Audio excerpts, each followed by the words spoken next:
The priest's expression darkened. What? They all reference false prophets, deception, hidden identities. Daniel scoffed. Cute. But Mina was already turning the cube again. There's more. Numbers scratched deeper than the others. One coordinate repeated on 3 faces. John 8:32. Father Val recited automatically. And ye shall know the truth, and the truth shall make you free. Elias frowned. Free from what? A loud metallic thunk echoed beneath the carriage. Then another. The train had started moving again. But not forward. Downward. Part 3. The tunnel. The windows outside had gone completely black. Not nighttime black. Depthless black. Like the train was descending underground into something enormous. The cabin temperature dropped sharply. Mina rubbed her arms. This isn't possible. There's no tunnel system on this route. Daniel pointed suddenly. The cube. Tiny seams had appeared across its surface. Father Val pressed his thumb against the verse reference. The cube unfolded like a mechanical flower. Inside was a narrow strip of paper. 6 words written in red ink. Elias speaks last, he shroud. Silence. Then Daniel laughed once. Oh, that's brilliant. No, Elias said quietly. It's sick. The realization spread quickly. The order they spoke mattered. Again. Daniel immediately pointed toward the stranger. He always answers after everyone else. Not always, Mina said. Mostly. The stranger crossed one leg calmly. Interesting that you noticed. Daniel stepped closer. Who are you? The man looked at him for a long moment. Then finally answered. I'm someone you invited. A pulse of dread moved through the carriage. No one invited anybody, Elias said. Are you certain? The intercom chimed again. Second clue available. Another hidden compartment opened. Inside sat an antique tape recorder. Already playing. Static hissed through the speaker. Then a voice emerged. Daniel's voice. If anything goes wrong, blame the old woman first. Everyone turned toward him. What? Daniel stared in horror. I never said that. The tape clicked. Another voice. Mina. I think one of them followed me onto the train. Then you're liars. There are only supposed to be 5 passengers. The recording stopped. Ruth looked physically ill now. You recorded us? No, Daniel snapped. Somebody did. The stranger smiled faintly. The train hears everything. Father Val abruptly stood. No, listen carefully. Everyone frowns. There are 6 passengers, he said slowly. But only 5 envelopes were opened. Ruth clutched hers tighter. I don't want to. Open it, Daniel demanded. No. Open it. She flinched violently. Elias intervened. Easy. But Daniel snatched the envelope from her hands before anyone could stop him. He tore it open. Inside was a death certificate. Ruth Bellamy deceased, 11 years ago. Daniel stared. Mina whispered, what the hell?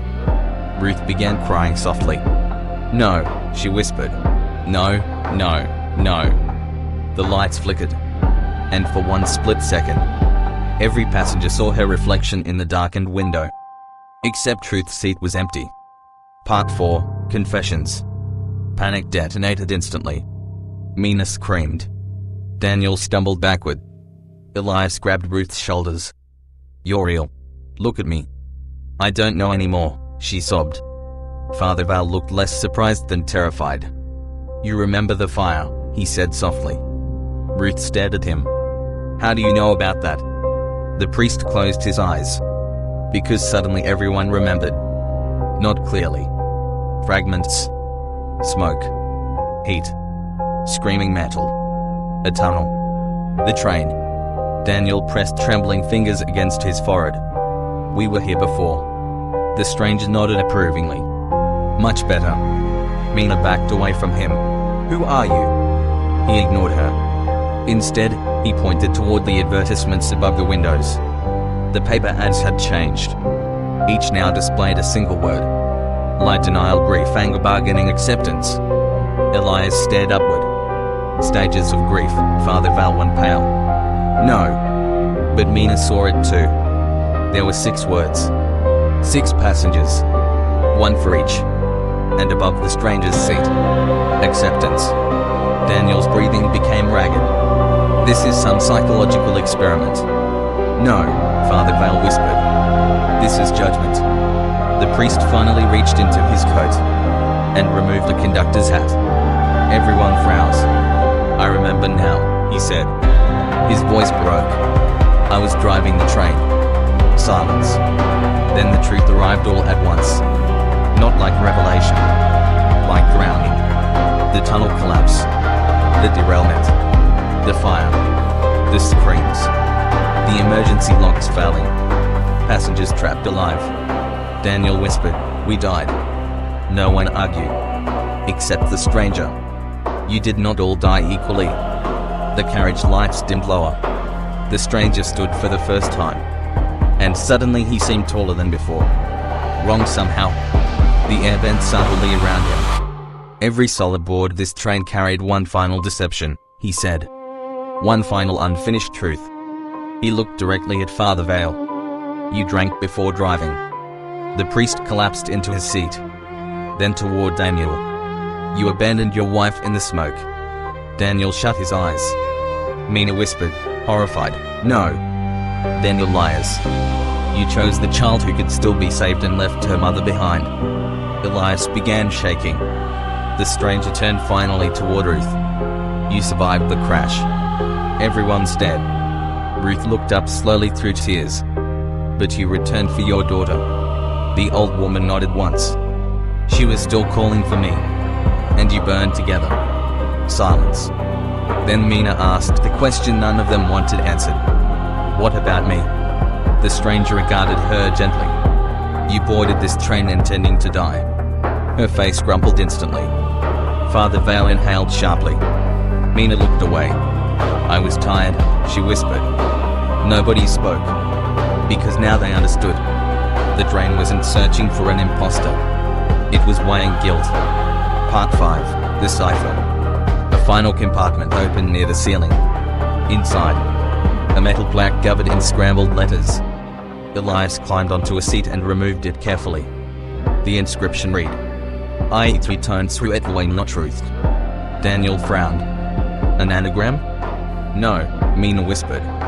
She stared at the earlier clue scribbled on the paper strip. The liar speaks last, he frowned. Her eyes widened. The order. What? The order we spoke in. She pointed around the carriage rapidly. Daniel always started arguments. The stranger always answered last. We kept speaking in the same sequence. Father Val leaned forward. Mina rearranged the letters into vertical columns. DANIELRUTHELISMINAVALE. Then stopped.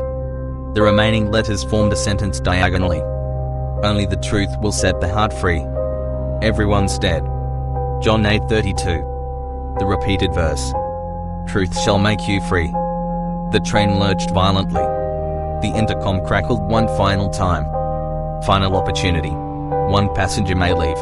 The dishonest remain. The doors unlocked. Cold darkness waited outside. But beyond it, faintly, morning light. Daniel moved first. Wait, Elias said. But Daniel was already halfway to the exit. You said truth frees us? He snapped at the stranger. Fine. Here's truth. He pointed at Mina. She wanted to die anyway. Let her stay. Mina recoiled like she'd been slapped. The stranger said nothing. Daniel stepped toward the open doorway, then stopped. Because the train doors had not opened onto tracks. Only a sheer drop into endless blackness. Daniel backed away slowly. The stranger sighed. Still lying. About what? You were never trying to save yourself. The stranger's smile vanished for the first time. You were trying to be first. The floor beneath Daniel cracked open instantly. He screamed once as darkness swallowed him whole. Then silence. No blood. No impact. Just absence. 5 passengers remained.